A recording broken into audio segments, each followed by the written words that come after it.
The older you get, the more people die. That is.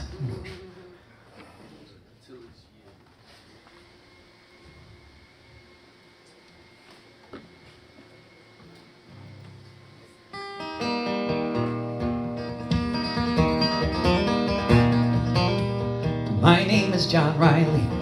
I'll have your ear only a while. I left my dear home in Ireland. It was death, starvation, or exile. When I got to America, it was my duty to go. Enter the army and slog across Texas to join in the war against Mexico. And it was there in the pueblos and hillsides that I saw the mistake I had made. Part of a conquering army with the morals of a bayonet blade.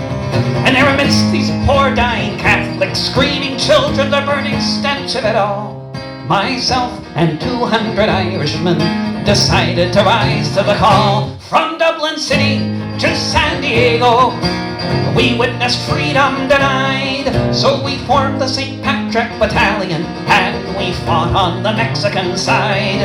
We formed the St. Patrick Battalion and we fought on the Mexican side. We marched beneath the green flag of St. Patrick, emblazoned with Erin go Bragh, right with the harp and the shamrock and the Libertad per Republica. Just 50 years after Wolfe Tone, 5,000 miles away, the Yanks called us a legion of strangers, and they can talk as they may. But from Dublin City to San Diego, we witnessed freedom denied. So we formed the St. Patrick Battalion and we fought on the Mexican side. We formed the St. Patrick Battalion and we fought on the Mexican side.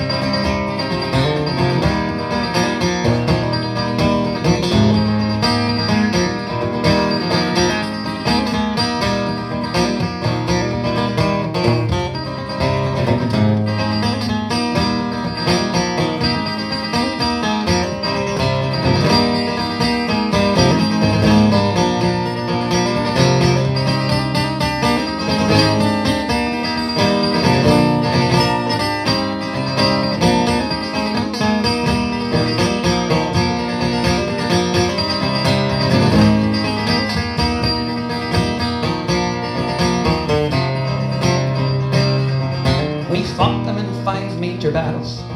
Churubusco was the last. Overwhelmed by the cannons from Boston, we fell after each mortar blast. Most of us died on that hillside in the service of the Mexican state. So far from our occupied homeland, we were heroes and victims of fate. From Dublin City to San Diego, we witnessed freedom denied. So we formed the St. Patrick Battalion and we fought on the Mexican side. From Dublin City to San Diego, we witnessed freedom denied. So we formed the St. Patrick Battalion and we fought on the Mexican side. We formed the St. Patrick Battalion and we fought on the Mexican side.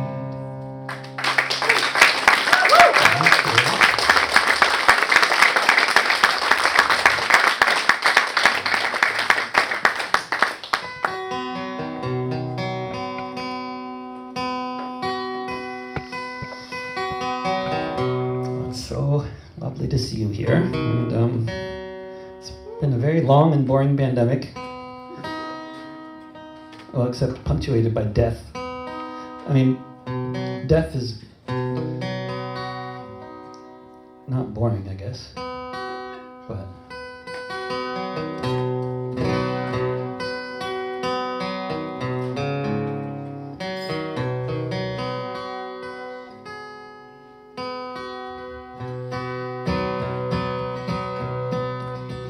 I'd write a line for your appendix, several for your spleen. I'd write one for every day you've had to quarantine. I'd write at least a couple verses, the purest ones I ever sung. If it might help you breathe easier, one for each lung. I'd sing for both your eyes, for all the words you couldn't say.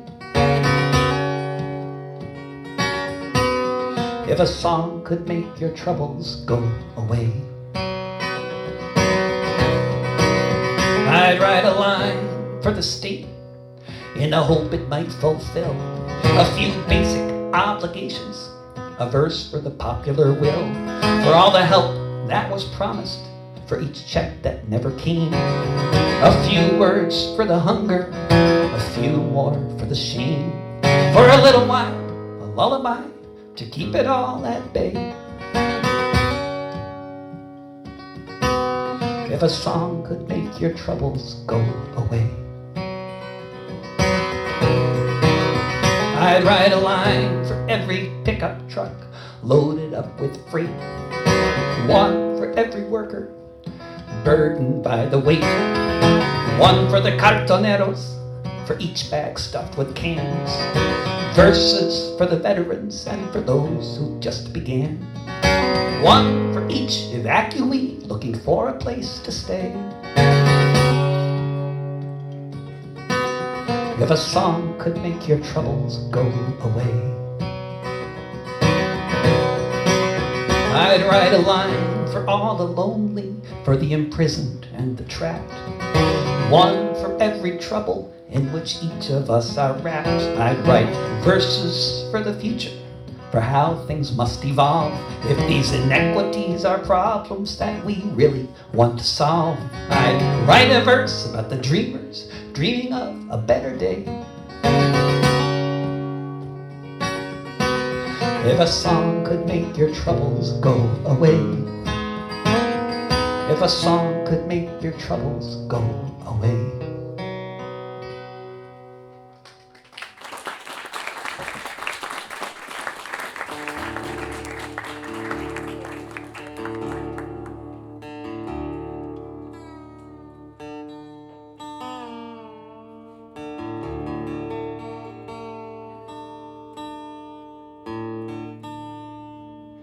So last summer in Oregon, the temperatures went up to record highs, and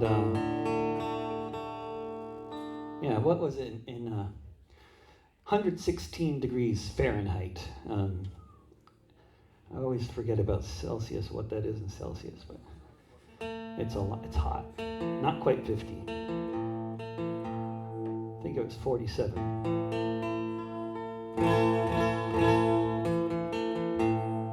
They call it a heat dome.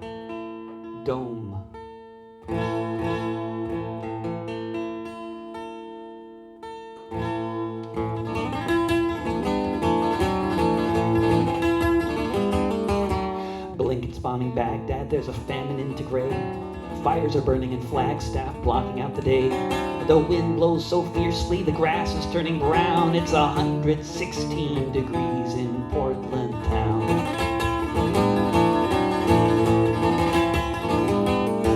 The spas and churches are dripping with blood. A tower collapsed in Miami, damaged from the flood. Before the summer's over, who knows how many will drown. It's 116 degrees in Portland town.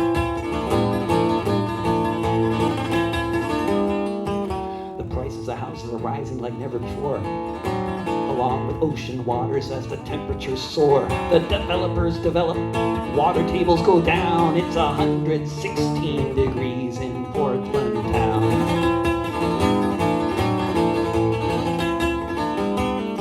In the Congress, they're discussing infrastructure, whether it should be built to withstand fire, they're not sure. Found a dead man in an RV wearing a thorny crown. It's 116 degrees in Portland town.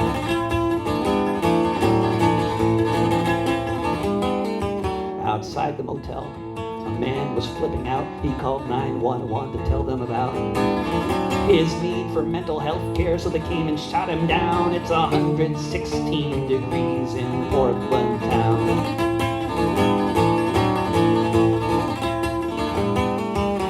Don't know where we're going, what kind of shit's in store. I know I'm not the first to feel like I'm knocking on the door of either new dystopia or a movement of renown. It's 116 degrees in Portland town.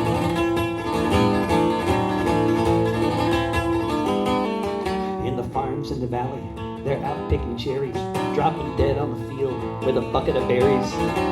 City of bridges, each one like a frown. It's 116 degrees in Portland town.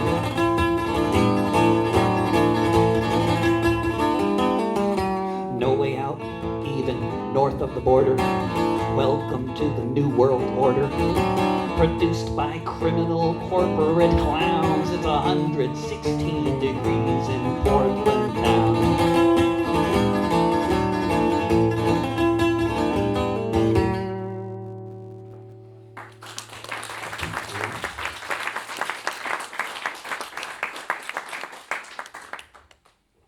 Well,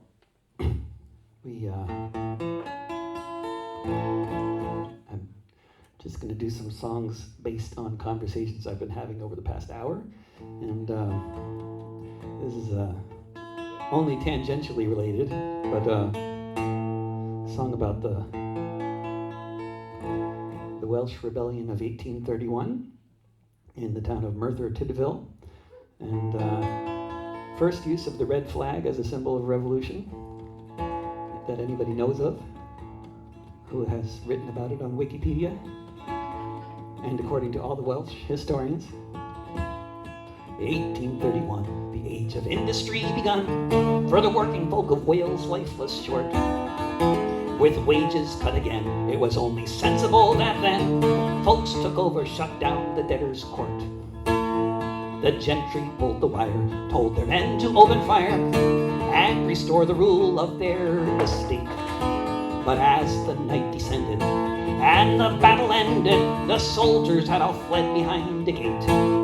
They chanted cheese and bread, and our children must be fed, in the days when Wales rose against the crown. They chanted cheese and bread with a bloody loaf above their heads, when the red flag flew in Merthyr town.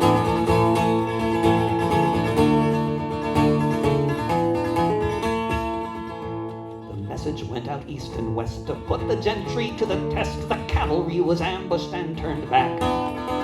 After so long playing defense, the time had come now when the workers were the ones on the attack. They chanted cheese and bread, and our children must be fed, in the days when Wales rose against the crown. They chanted cheese and bread with a bloody loaf above their heads, when the red flag flew in Merthyr town.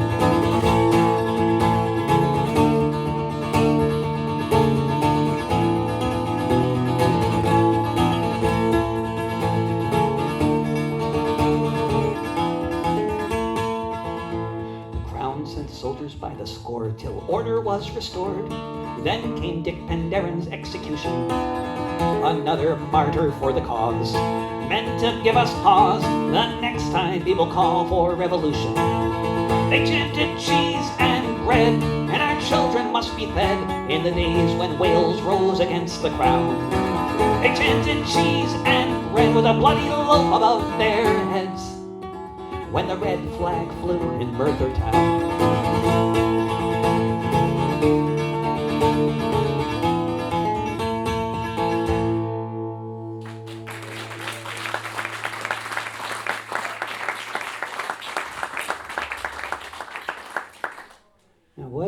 Was it at that gig in Dundee or somewhere else? I don't know, but it was somewhere on that last tour I did here on this island in 2019 that I met somebody who was related both to one of the Scottish troops that put down that rebellion and to one of the Scottish workers that refused to repair the Chilean jet engines. And so, yeah, that was there, right?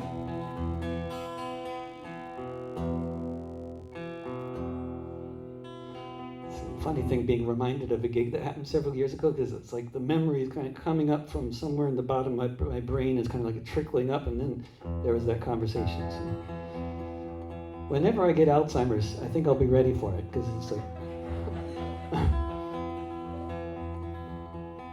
jet fighters bombed the palace. We all watched it on TV, the 11th of September, 1973. All across the world, people cried in vain as we heard stories of the students being tortured and slain. Stories of the workers, shop stewards, and the rest being slaughtered at the new dictator's behest. Labor groups condemned it, said we were on the workers' side, including all the engineers of East Kilbride. People organized a boycott of General Pinochet, who had overthrown Allende with a Hawker Hunter jet. Then a few months later, March of '74, Bob Fulton came to work at the Rolls-Royce factory floor.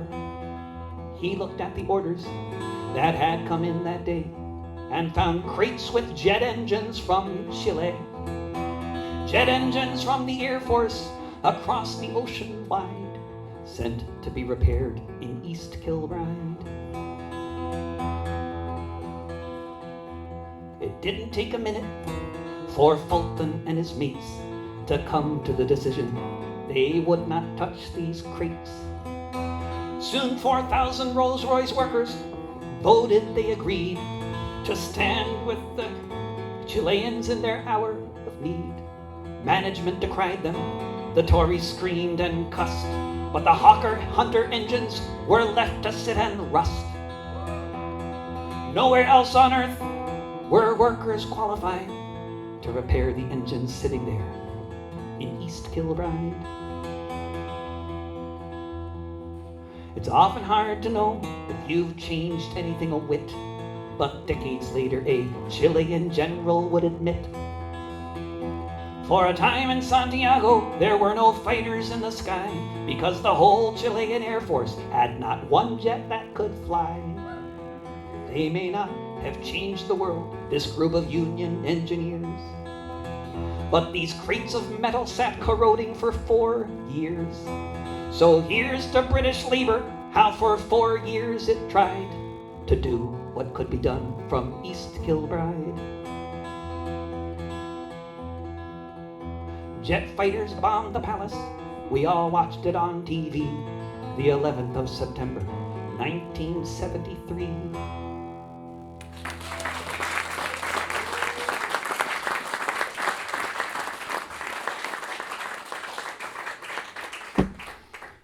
It wasn't just the workers who wouldn't touch those crates. Nobody would touch them. They couldn't get anybody to pick them up and move them from anywhere in Britain. You know.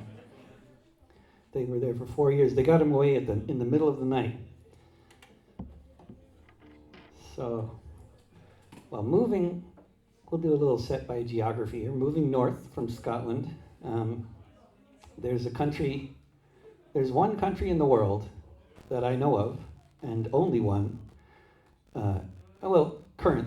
currently, like in recent years, that knows what to do with their bankers. And that is an island to the north of here. I mean, if there's any Icelanders here, sometimes there's an Icelander who comes to one of my gigs and then they complain about this song because I'm saying too many nice things about Iceland. So I apologize to the Icelanders for saying too many nice things about Iceland, but it was some really good protests that they had, and I know the government now is the same party that was in power when the protests happened, which is why they don't like the song so much sometimes, but it's historical. It's about 2008.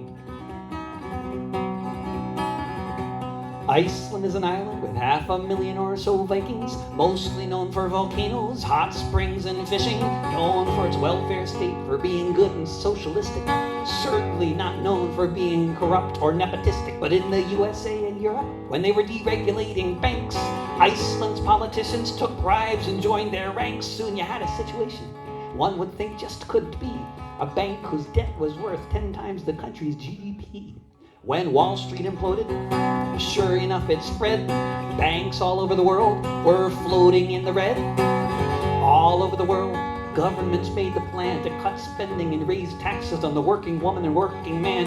The banks were bailed out while the people had to pay. But in Iceland, people thought there must be a better way. And the earth stood still a moment. Fear was struck in every cough when Iceland told the bankers, Iceland told the bankers, Iceland told the bankers to fuck off. That's the chorus. Folks were in the streets in Reykjavik and just couldn't be ignored. They said this is a debt we Icelanders can't afford. Let's guarantee deposits of all our people, yes indeed. But as for all the speculators motivated by their greed to make really dumb investments, to them Iceland said good luck. Sorry for your losses, but we don't really give a fuck. The 1% all trembled when they took away the trough. When Iceland told the bankers, Iceland told the bankers, Iceland told the bankers to fuck off. Gordon Brown called them terrorists, said we cannot let this stand. Who do these peacenik blondes think they are in Iceland? He threatened isolation and economy in flames. But the Icelanders said sorry, but the banks can settle their own claims, though that might be harder for them now that they're under house arrest. Or else they fled the country as they were most unwelcome guests. And now Reykjavik's recovery just makes the fat cats cough. Since Iceland told the bankers, Iceland told the bankers, Iceland told the bankers to fuck off. If you haven't heard of this example, perhaps there's a reason why. The owners of the world don't want this kind of shit to fly. They say we all must pay up. What happened? Huh? That's me? Is that my battery? Is it my battery? It just suddenly died. That could be my battery. I should change the battery, I suppose. Could do the rest of the song with the guitar quiet and the vocalist. You could kind of still hear it, huh? If you haven't heard of this example, perhaps there's a reason why. The owners of the world don't want this kind of shit to fly. They say we all must pay up in this shakedown by the mob. If we can't afford to pay the rent because we don't have a job, they say it's not their problem. If we're forever shackled by their debt, we must save the 1% from the fate they should have met. But there is an alternative, though it makes the fat cats scoff. Since Iceland told the bankers, Iceland told the bankers, Iceland told the bankers to fuck off. Since Iceland told the bankers, Iceland told the bankers, Iceland told the bankers to fuck off.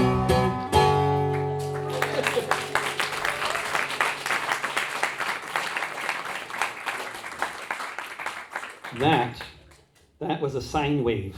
I believe we just heard a sine wave. Mic it up. And it's gonna yeah, I could just mic it. Yeah, I could just mic it. If there's another mic or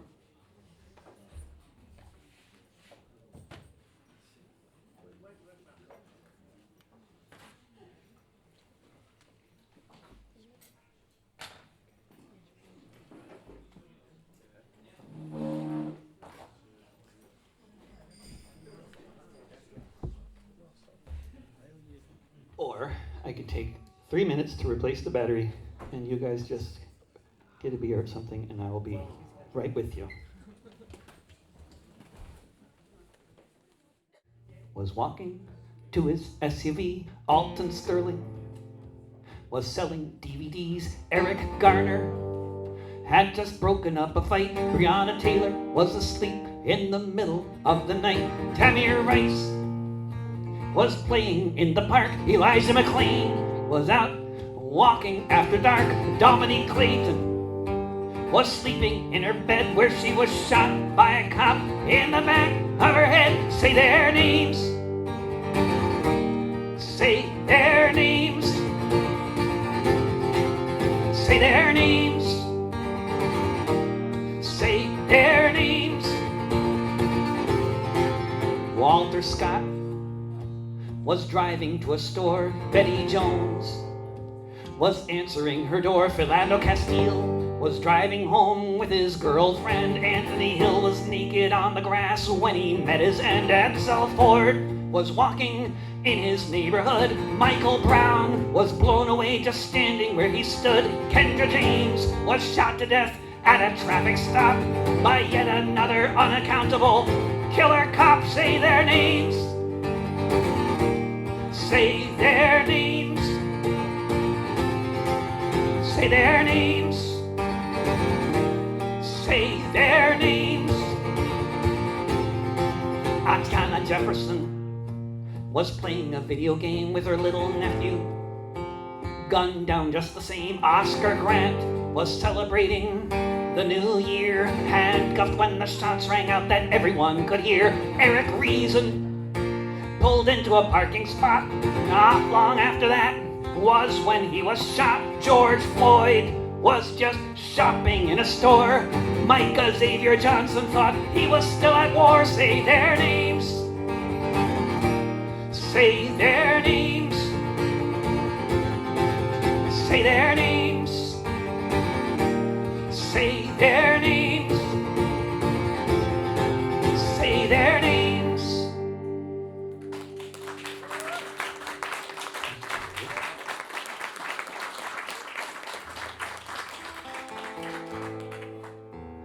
So many names, so many places. They're doing some. There's a table there for Friends of Palestine.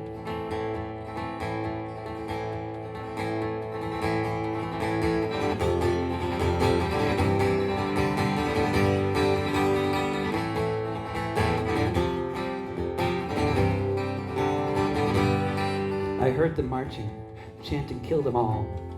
I saw millions of people trapped behind ghetto walls. I saw the soldiers shooting every Friday afternoon. I saw some exposed to sickness with others made immune. I saw the tear gas in Al-Aqsa, eyes open wide. I saw the mob attack the motorist and beat him till he died. I heard the generals lying. I saw the tanks moving in. I heard the settlers shouting, "Let the killing begin." Look up above, hear the ear-splitting sound. Watch the buildings crumble to the ground. See the planes in the sky there by the sea, so much like New York City. I heard the wailing voices of the dying and forlorn, of the kids who couldn't get out, those who weren't warned. I saw all the schools and hospitals in pieces there still from the last time the IOF came to maim and kill. I saw the brave children with piles of rocks facing tanks demolishing city blocks. What's left of the grove but some sap as they try to wipe Palestine off the map. Look above, hear the ear-splitting sound. Watch the buildings crumble to the ground. See the planes in the sky there by the sea, so much like New York City. I heard the DNC and all the Republicans too pledge allegiance to Netanyahu. I heard the president starting the story with rockets launched from a ghetto where people live in rubble, starved by an embargo. I saw a whole lot of crocodile tears on display. For the zillionth time I heard politicians say, "Can both sides please de-escalate?" On one side are the occupied, on the other an apartheid state. Look up above, hear the ear-splitting sound. Watch the buildings crumble to the ground. See the planes in the sky there by the sea, so much like New York City. I heard them marching, chanting, "Kill them all." I saw millions of people trapped behind ghetto walls.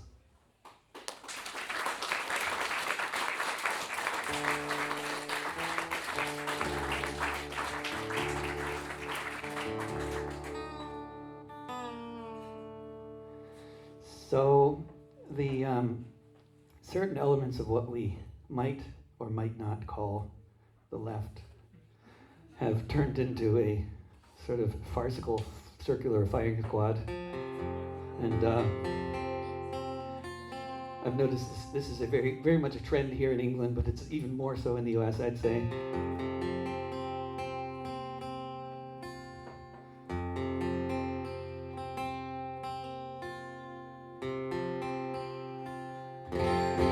I wrote a song about it a long time ago, and it's still just as good.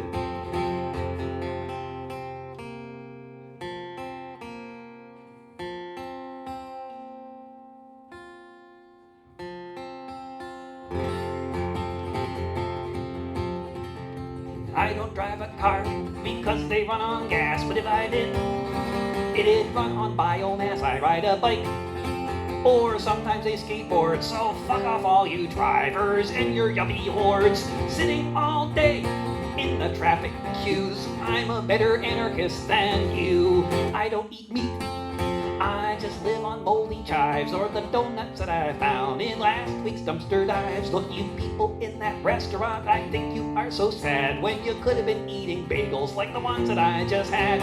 I think it is a shame all the bourgeois things you do.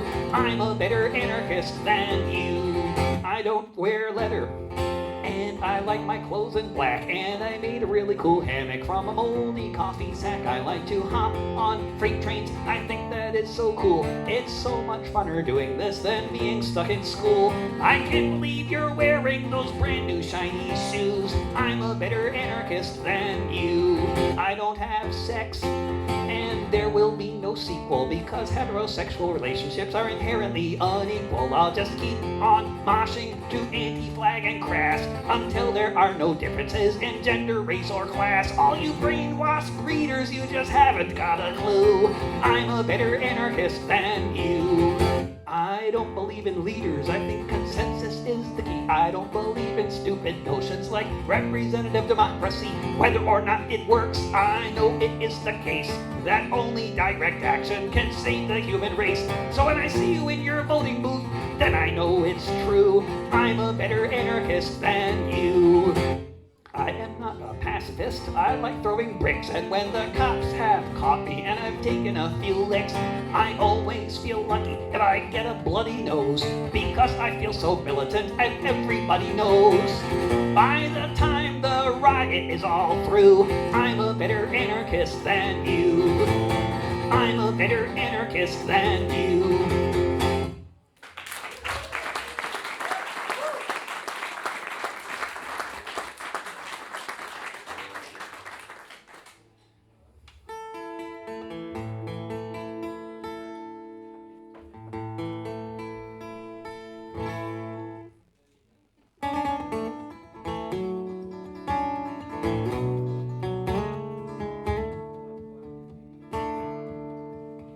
You could say it started long ago.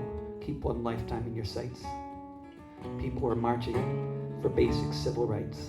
The marchers were attacked. The press made wild claims. Anything that happened, Republicans were blamed. The mood that was incited, quite intentionally, all over the 6 counties in the loyalist community, was an atmosphere of hatred, the kind that burns and kills if you live in the wrong house or stand too close to the windowsill.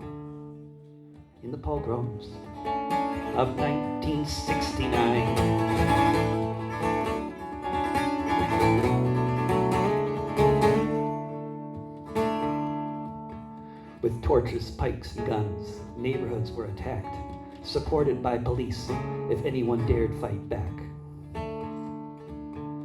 Fight back people did, kept the loyalist mobs at bay. Far more homes would have been destroyed if not for the IRA. Defensive lines were formed as best as could be done. 50 buses hijacked and lit up in the summer sun, surrounding the burned out shells of the houses of Ardoyne, while just beyond them Orangemen sang the Battle of the Boyne. In the pogroms of 1969.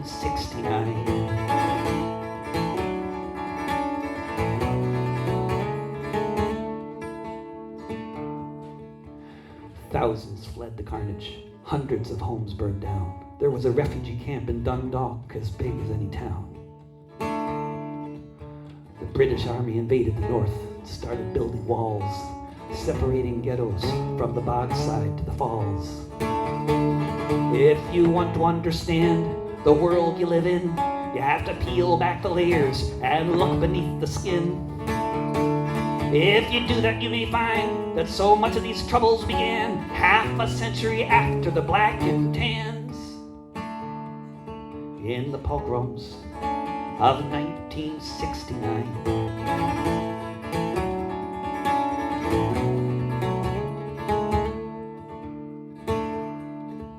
You could say it started long ago, or keep one lifetime in your sights. People were marching for basic civil rights.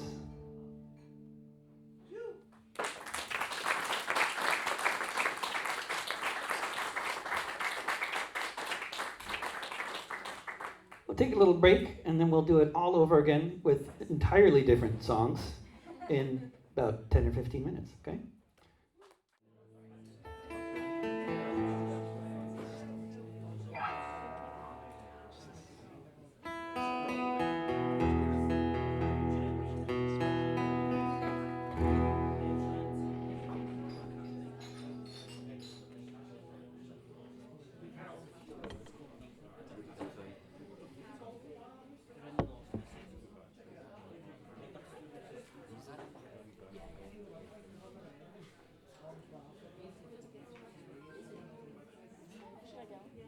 Right, I almost went crazy and booked flights to go see James. But like, should I go? Free days. That's what I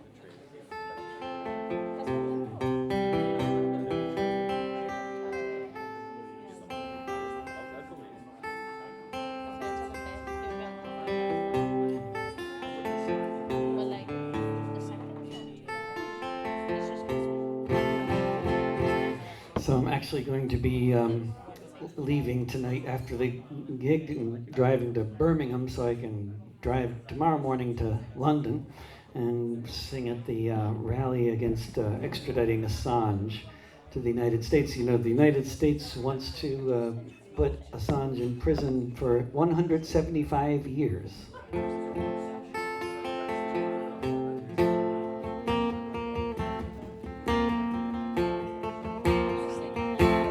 Behind these prison walls, there's a man who's won awards for the work that he has done and all that it affords, such as the knowledge of the horrors committed in our name. They can't stop the message, so the messenger gets blamed. Behind these prison walls, in solitary confinement, in a land of rolling hills and royalty and other such refinement, is someone who is a hero to whistleblowers everywhere, who helped them tell the world of the crimes of Tony Blair. Behind these prison walls, you will find a mortal man.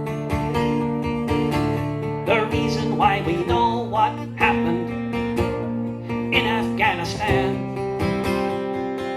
when the soldiers of the empire, whose sunset long before, were torturing civilians in their terror war. Behind these prison walls is a part of WikiLeaks, an eloquent orator, but you won't hear him speak. Locked away in silence, one who knows too well how those in power act when there's another war to sell. Behind these prison walls is one who stands accused of exactly what offenses the U.S. has refused to say precisely which, or to try to clear the mist, or to explain how he's not the same as the other journalists. Behind these prison walls is a person they deprive of most of the things in life that keep us all alive. A person being tortured as we stand here now for revealing the war crimes. Why, when, where, how? Behind these prison walls, our very right to be informed of what the hell is going on is the teacup in this storm. With knowledge there is power, so the solution by the crown, a 24-hour-a-day indefinite lockdown. Behind these prison walls